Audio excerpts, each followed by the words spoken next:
Bom dia, galera. Tudo bom? Vamos dar continuidade à nossa aula anterior, né, que a gente viu um pouco da história e tudo mais da eletricidade, certo? Agora a gente vai ver um pouco mais da relação da eletricidade com outras áreas do conhecimento, vai ver também alguns componentes elétricos e eletrônicos e cuidado com a eletricidade, tá bom?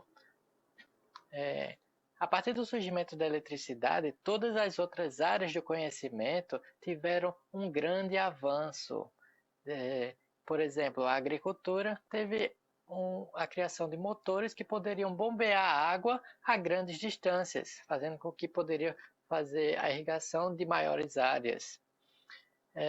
Também foram criados alguns equipamentos que poderiam agilizar a criação de animais ou de outras formas de alimento, certo? Por exemplo, que a gente vê aqui no uma chocadeira elétrica, certo? Que fez com que fosse possível criar mais galinhas, certo? Chocar mais ovos mais rápido. Foram criados também equipamentos que poderiam ser utilizados na saúde, por exemplo, isso aqui é um eletrocardiograma que verifica a pulsação do coração de uma pessoa, certo? E foi criados vários outros equipamentos que você pode ver em todos os locais. Por exemplo, aqui nas luzes, né, das cidades, a gente vê em todos os equipamentos que as meninas usam aí, né, secador de cabelo, chapinha, tudo mais, ar-condicionado, uma invenção muito importante, né? O computador que vocês necessitam dele para se formar nesse curso, pelo menos. Aqui, alguém sabe o que é isso? Isso aqui é um globo de plasma. Aqui tem um eletrodo aqui dentro que coloca um potencial elétrico nesse ponto e coloca outro potencial elétrico em torno do vidro. Então, aqui dentro ele coloca um gás ionizante, que um gás ionizante ele conduz eletricidade. Então, começa a ter descargas elétricas do eletrodo para o vidro. Geralmente é utilizado mais só para ornamentação mesmo, para demonstrações da eletricidade, né? Que a gente pode ver como se fossem os raios que saem das nuvens para a Terra. O que a gente tem alguns componentes eletrônicos que a gente vai ver durante o curso, certo? Que a eletricidade como base para a eletrônica e a manutenção de equipamentos de informática, porque todos os equipamentos de informática possuem componentes elétricos e eletrônicos. Todas as placas que tem dentro do computador são feitas com esses componentes eletrônicos. A placa de vídeo, placa-mãe e tudo mais. Aqui a gente tem capacitores. Isso aqui é um indutor. Aqui é outro tipo de indutor, certo? Bem menor do que esse daqui. Aqui tem alguns resistores de vários tamanhos e várias composições. Aqui a gente tem diodos, que a gente vai ver em eletrônica analógica. Todos esses daqui a gente vai ver aqui em eletricidade. Esse daqui a gente vai ver em eletrônica analógica, esses daqui também. Esses daqui vocês sabem o que é, né? São os LEDs. Os LEDs nada mais são do que diodos que emitem luz. Então a gente vai ver quando a gente estiver estudando diodos. Aqui tem outros equipamentos, por exemplo, aqui é o ferro de soldar. O ferro de soldar, essa parte de metal aqui esquenta bastante. Então vocês não podem, de jeito maneira, tocar nessa parte aqui, especialmente se ele estiver ligado. Se ele estiver desligado, pode tocar? Também não, porque pode ser que alguém desconectou, desligou ele há pouco tempo e ainda está quente. Então você pode tocar e se queimar, certo? Muito cuidado com esse equipamento aqui, certo? Ele é utilizado justamente para soldar os componentes eletrônicos em placas de circuito impresso, ou então para conectar um componente a outro componente, utilizando uma solda, que é um metal que a gente derrete com o aquecimento e quando a gente tira essa ponta de perto, ele seca rapidamente. Aqui é a placa de circuito impresso, onde a gente faz os circuitos em uma placa, colocando os componentes, e deixa ele de forma mais compacta. Aqui a gente pode ver capacitores, aqui, ó, aqui tem um oscilador, aqui tem um circuito integrado, CI, certo? Que a gente também vai ver só em eletrônica analógica. Na verdade, a gente pode fazer um experimento que a gente vai usar um CI aqui em eletricidade. E isso aqui é um instrumento muito importante, é um instrumento de medição. Aqui é o chamado multímetro. O multímetro serve para a gente medir vários tipos de parâmetros, como por exemplo, a tensão, a corrente, a resistência, a capacitância e também continuidade. O que é continuidade? É verificar se há uma continuidade do ponto dessa ponta de prova para essa outra ponta de prova. Verificar se tem um caminho com baixa resistência. Se tiver um caminho com baixa resistência, ele vai bipar. Se tiver uma alta resistência, ele não bipa. Isso serve para quê? Para a gente verificar se tem um caminho com baixa resistência num circuito, por exemplo, um fio. Se o fio a gente colocar a parte vermelha numa ponta, a parte preta na outra ponta, e se esse fio não tiver danificado, ele vai bipar. Porém, se tiver danificado no meio do caminho, então quer dizer que não tem um caminho fechado para a corrente circular. Então ele não vai bipar, então a gente vai verificar que tem algum problema nesse fio. Serve também para a gente descobrir se houve curto-circuito em alguma parte do circuito. Se a gente colocar esses dois e verificar que teve um curto-circuito, a gente pode fazer o conserto, certo? Então esse dispositivo aqui é muito importante. Agora a gente vai ver fontes e geradores de eletricidade, certo? Aqui a gente tem uma usina eólica, que basicamente a gente vai transformar a energia dos ventos, a energia cinética dos ventos, certo? Em energia elétrica. Como vocês sabem, energia não se cria, nem se destrói, só se transforma. Então, quando a gente está tendo algum novo tipo de energia, por exemplo, a energia elétrica, é porque a gente pegou a energia de outro canto, certo? Não criou energia elétrica, só transformou em energia elétrica. Nesse caso aqui, a gente transforma a energia dos ventos, a energia cinética dos ventos, que faz com que movimente essas pares e gira um rotor que tem aqui dentro do gerador. Aí o gerador, devido às forças eletromagnéticas que a gente viu lá, quando ele começa a girar, faz circular um campo magnético e a gente gera a energia elétrica, certo? Transforma a energia eólica com essa movimentação do rotor em energia elétrica. E essa energia elétrica é transmitida até a casa da gente. Sim, outra coisa. Aqui, esses geradores aqui, quando a gente utiliza esses tipos de geradores com energia magnética, eletromagnética, a gente sempre vai gerar uma tensão alternada. O que é uma tensão alternada? É uma tensão que ora está positiva, ora está negativa.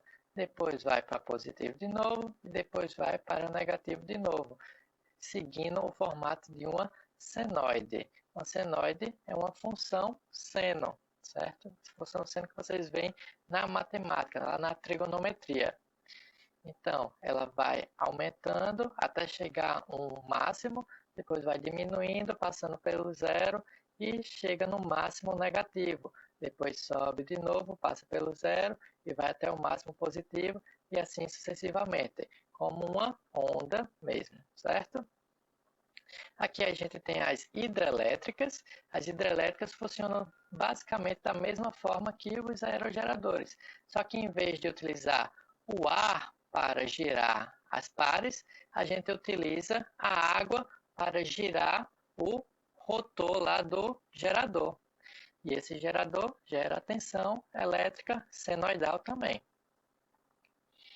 Aqui tem outra forma que é a energia fotovoltaica, que utiliza a energia do Sol. A energia luminosa do Sol faz com que a gente gere uma tensão elétrica aqui, uma corrente. Só que, diferentemente da energia eólica e da energia da água, a gente tem uma tensão contínua aqui. Uma tensão contínua é uma tensão que não se altera no tempo, ela permanece constante no tempo. Aqui a gente está vendo a água saindo aqui dessa parte, lá em cima, para baixo, né? Só que nas hidrelétricas não ocorre isso aqui, é muito comum, porque isso aqui só ocorre quando está muita água aqui represada. Então, para que não transborde, então eles liberam a água para percorrer, para seguir o fluxo do rio. Mas geralmente elas estão fechadas aqui. Essa daqui não é a água que faz girar os rotores, não. É outra. Essa aqui é a água que está em excesso, certo? Então, aqui, ó, aqui foi uma visita que eu fiz à hidrelétrica de Xingó, lá em Paulo Afonso, na Bahia. Que a gente pode ver o Rio São Francisco. O Rio São Francisco está aqui. Nesse momento, estava com pouca chuva, então estava com pouca água represada. Então, eles não precisavam abrir a comporta aqui para tirar essa água em excesso, já que estava faltando água, estava com estiagem, estava com baixo nível de chuva lá. A água que vai para os rotores vem daqui. Aqui está represada a água e a água vem por aqui e vai lá para os geradores. Aqui então teria 1, 2, 3, 4, 5, 6 geradores. Mas a usina de Xingó é maior do que isso, tem mais do que esses 6. Isso aqui é uma parte só lá da usina, certo? Olha só a potência de cada um dos geradores, 527 megawatt. Mega é quanto mesmo? 10 elevado à sexta, não se esqueçam. Então aqui é 527 milhões de watts. Olha só a potência como é grande. Isso aqui dá para suprir várias cidades, certo? Só um gerador dá para suprir várias cidades. E esse gerador gera uma tensão de 18.000 volts. A gente vai ver tensão e potência mais na frente, certo? Não se apressem.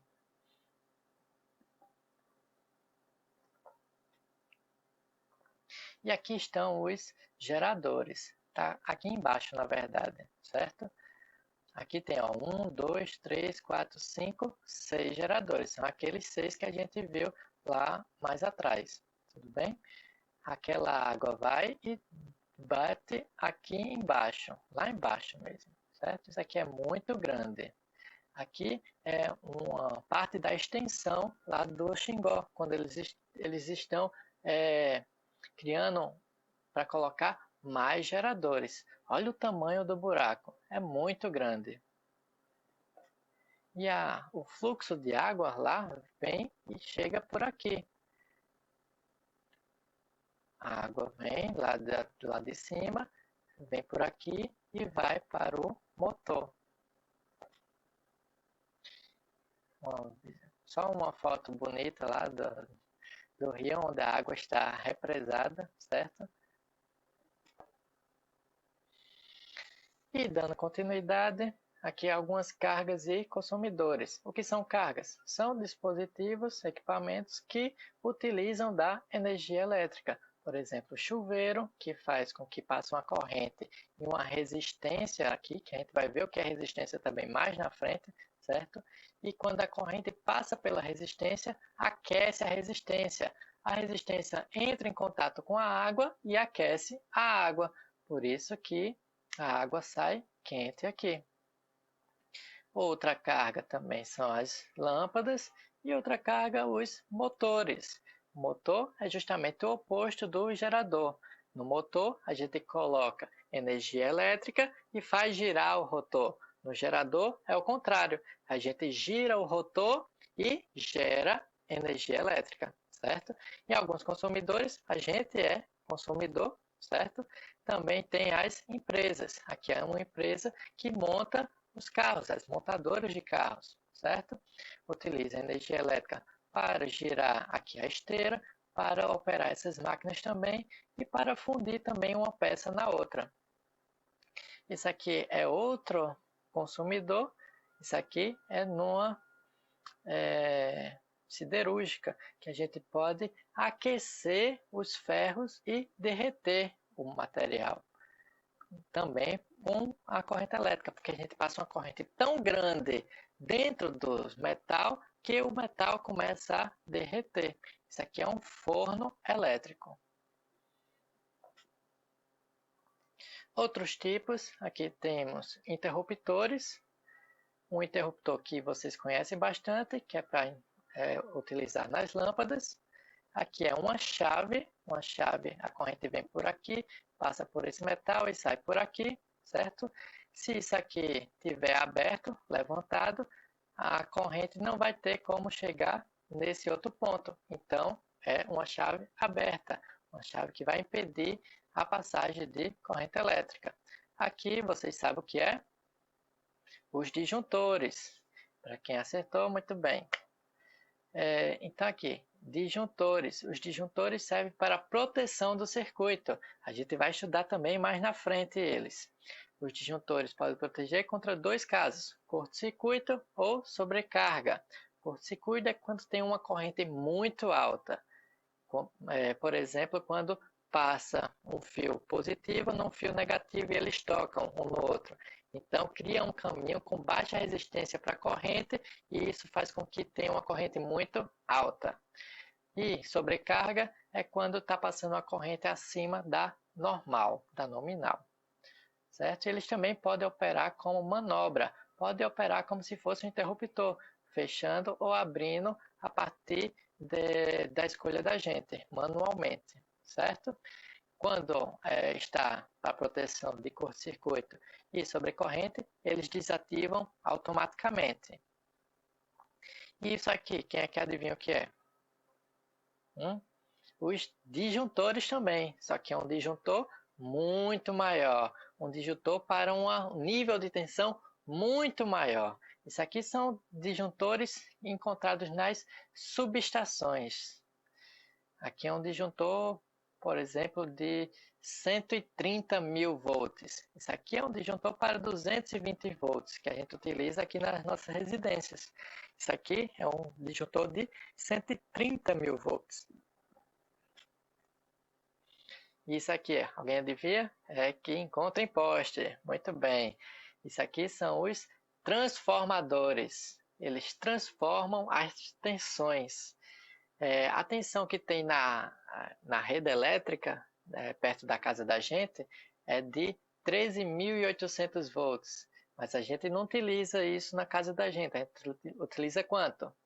220 volts.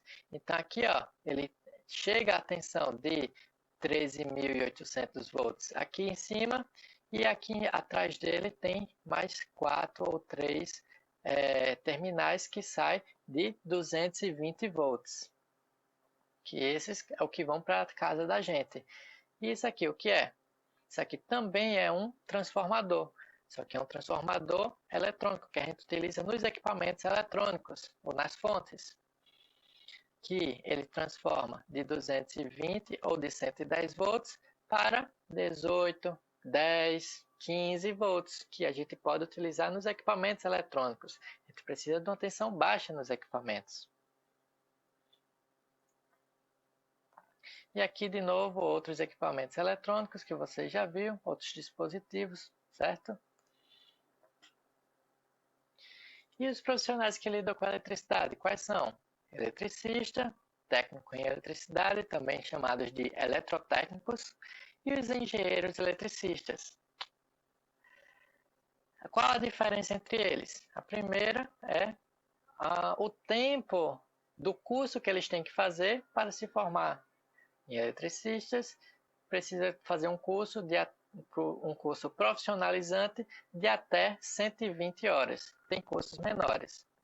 Os técnicos em eletricidade precisam de 2 anos, se eles forem fazer só o técnico em eletricidade. Por exemplo, vocês vão se formar em técnicos em informática. Vocês vão estudar durante 4 anos, mas vocês não vão ver só disciplinas de informática, vocês vão ver também outras disciplinas do ensino médio. Por isso que vocês utilizam 4 anos. Se vocês fossem fazer apenas o técnico em informática, sem estar junto com o ensino médio, vocês iriam precisar de 2 anos.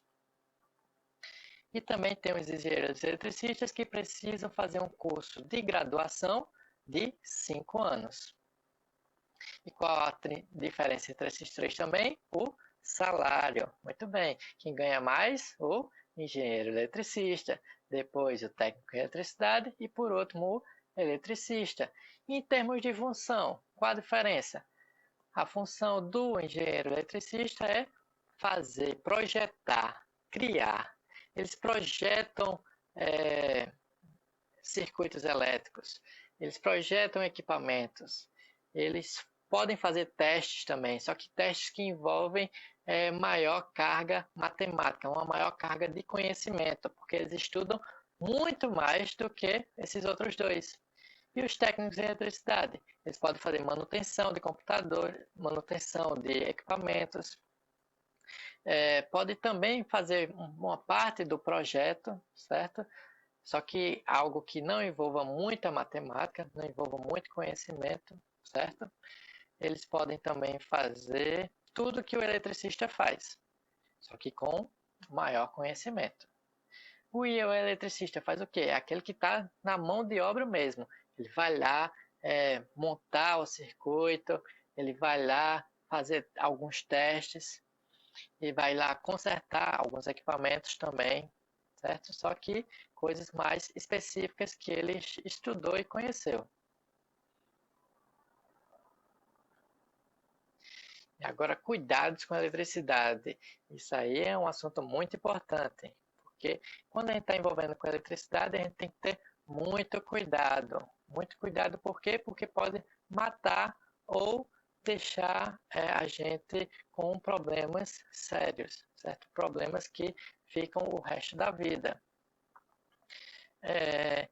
Então, nunca coloque metal perto de condutor, porque o metal é um tipo de condutor, ele conduz eletricidade. Então, se a gente tocar com o metal em algo que está com eletricidade, a gente vai tomar um choque. Esse choque pode ser mortal, pode levar à morte. Outra coisa também é que a água também conduz eletricidade, porque a água, geralmente, que a gente encontra, está dissolvida de sais. Esses sais fazem com que haja a condução da eletricidade. Se fosse água pura, água destilada, ela não conduziria eletricidade. Mas é muito difícil encontrar água destilada normalmente, certo? Então, toda a água que a gente encontra, tenha muito cuidado. Deixe bem longe da eletricidade, porque ela conduz, e se a gente entrar em contato com essa água, a gente pode levar um choque. Essa água também pode fazer um curto-circuito entre o positivo e o negativo e criar uma corrente muito alta, pode pegar fogo, pode fazer tudo. É muito perigoso, certo? Então, por favor, não deixem perto a eletricidade de água. Outra coisa também é que há uma capacidade máxima para condução de corrente. O fio que está ligado nessa tomada, que está vindo lá do disjuntor, certo? Tem uma capacidade máxima de corrente. Então, os engenheiros eletricistas, eles projetam as tomadas para ter um nível de corrente máxima.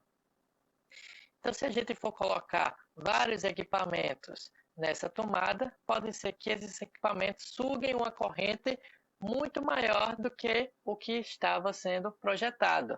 Então, vai passar uma corrente maior no fio do que ele suporta e esse fio pode queimar, pode levar a combustão. Então, pode causar um incêndio. Então, por favor, não fiquem juntando muitas extensões em uma tomada só, certo? Não liguem muitos dispositivos em uma tomada só, que nem isso aqui também. Isso aqui é um absurdo, certo? Não façam isso, porque além de ter vários equipamentos, isso aqui pode causar um curto-circuito entre um fio e outro e levar também a um incêndio. Alta tensão. Alta tensão são os fios que ficam lá em cima dos postes, aqueles fios que ficam paralelo ao chão. Tem uns 3 assim, em paralelo, certo? Esses fios são de 13.800 volts. Isso aqui é muito perigoso. Qualquer toquezinho é mortal. Isso aqui tem um vídeo na internet de um indiano. Eu não vou mostrar aqui para vocês porque é bem pesado, certo? Esse indiano aqui, ó, ele se levanta e chega perto desses fios aqui. Se vocês quiserem ver, vocês procuram aí na internet, certo? Esse indiano chega perto desse fio e passa uma corrente elétrica, como se fosse um raio, por ele e ele cai mortinho da Silva, certo? Se vocês quiserem, vocês pesquisem. Só se vocês tiverem sangue frio, certo? Não me culpem por nada. E o pino de aterramento? O pino de aterramento não é importante não, só faz atrapalhar eu colocar o meu equipamento na tomada, né? Não, negativo, certo? O pino de aterramento é muito importante para evitar que a gente tome um choque grande. Porque o pino de aterramento está ligado diretamente na terra. Então, os equipamentos colocam esse fio do terra na carcaça do equipamento. Então, se tiver alguma fuga de corrente devido a algum fio solto dentro do equipamento e esse fio for para a carcaça, ele vai energizar a carcaça. Então, essa carcaça vai ficar energizada. Se a gente tocar, a gente leva um choque. Com o fio de aterramento, vai criar um caminho para esse choque ir para a terra. Então, se a gente tocar, a gente vai levar pouco ou nenhum choque, certo? Mas se você tirar o pino de aterramento antes de colocar na tomada, então não vai ter fio terra sendo ligado à carcaça. Você vai virar o fio terra e você vai tomar um choque. Esse pino de aterramento serve também para proteger o próprio equipamento, porque se algum fio aí desencapado, alguma coisa do tipo, energizar o equipamento, pode queimar alguns dispositivos dentro dele e vai danificar o equipamento e não vai mais funcionar. Então, o pino de aterramento é muito importante. A emenda mal feita, isso aí é o que a gente mais vê, porque tem muitos eletricistas que não sabem fazer muita emenda, ou então faz de uma maneira muito preguiçosa, porque quer acabar logo, certo? Então isso é muito perigoso, porque um fio pode tocar no outro, causar um curto-circuito e causar incêndio, certo? Ou então pode ter alguma tração nesse fio e isso aqui se soltar e aqui ficar um fio solto. Então é muito perigoso fazer uma emenda mal feita e deixar fios descobertos. Porque fios descobertos também, né? Fios descobertos faz com que fique mais fácil de ter um curto-circuito ou então a gente tocar sem querer e levar um choque. Ou tocar água, alguma coisa do tipo, certo? Então é muito perigoso. Outros tipos aqui de emendas mal feitas, isso aqui é um absurdo, né? Olha o tanto de fio solto aqui e qualquer trocinho, isso solta também. Imagine só soltar só um deles. Só um deles, que é o nêutron. Só soltar o nêutron. Então, o condutor vai estar aqui ligado, vai estar passando corrente para cá e vai estar voltando corrente pelo nêutron. Se isso aqui soltar e você tocar aí, você vai criar o caminho para a corrente percorrer e vai tomar o choque. E é justamente isso. O choque elétrico nada mais é do que a corrente circulando por nosso corpo. E o que fazer quando alguém está tomando um choque? Primeira coisa, se você souber onde está o disjuntor, corre e desliga o disjuntor. Essa é a melhor maneira de salvar a outra pessoa que está tomando um choque, certo? Caso você não saiba onde é o disjuntor geral, certo? Você vai fazer o quê? Ou você vai pegar um pedaço de madeira, que o pedaço de madeira não é condutor, não é bom condutor. Então você vai tentar fazer com que a pessoa desconecte do local que ela está tomando o choque. Não vai bater na cabeça da pessoa, porque a pessoa vai ficar só sentindo mais dor ainda, né? Ou então você pega qualquer outra coisa que é um bom isolante, uma toalha, gira, enlaça o cara e solta e puxa, mas de jeito maneira toque nele. Você não pode tocar nele, porque senão você também vai tomar um choque, certo? Então tem que ter alguns outros cuidados. Por exemplo, os equipamentos, alguns foram desenvolvidos para trabalhar em 110 volts, outros em 220 volts. Então, se você colocar um dispositivo que foi feito em 110 volts, na tensão de 220 volts, que é a tensão que a gente vê na casa da gente aqui no Nordeste, certo? Vai queimar esse dispositivo. Então tem que ter muito cuidado para saber se o dispositivo é de 110 ou de 220 volts. E se a gente conectar um equipamento de 220 em 110, vai queimar? Não, mas ele não vai funcionar adequadamente. Tudo bem? Também a gente tem que ter muito cuidado quando for trocar a resistência de chuveiros, que é essa parte aqui, a resistência, ó. E também as lâmpadas. Nunca trocar com os pés descalços, porque a gente cria um caminho maior se tiver energizado essas partes, tudo bem? Então, sempre coloque um tênis com um solado grosso de borracha para tomar menos choque, para isolar mais a gente do chão. Também evitar segurar na parte de vidro, certo? Quando a gente estiver girando, não segura na parte de vidro, porque pode quebrar esse vidro e cortar a gente. Segure nessa parte aqui, na parte do bulbo, tudo bem? E aqui é o chuveiro elétrico, como eu falei, ó. Existem três posições, na verdade, no chuveiro, que é a de morno, quente e desligado. Desligado, não está passando corrente, então não vai aquecer a água. No morno, vai estar energizando essa parte aqui do resistor maior. Por que o maior? A gente vai ver depois, certo? E no mais quente, está passando nesse resistor aqui menor. A gente vai ver por que também depois. E se tiver já causado um incêndio, a gente não conseguiu evitar que tivesse um curto-circuito, alguma coisa do tipo, e está acontecendo um incêndio. O que faz? Joga água para apagar o fogo? Não. A água só pode piorar a situação. Pode também fazer com que a gente leve um choque. Então, não jogue água. Faça o quê? Pegue um extintor que seja classe C, que é um extintor de gás carbono. E isso faz com que apague o fogo sem ter o risco de a gente tomar um choque, certo? Se não tiver o extintor, faz o quê? Joga areia, joga alguma coisa, pega um pano e fica batendo, tenta fazer isso, tudo bem? E aí, alguma dúvida? Se tiver dúvida, deixa aí nos comentários, tudo bem? E próxima aula a gente vai ver os condutores, bons condutores e maus condutores, que são os isolantes e também os semicondutores. Tranquilo?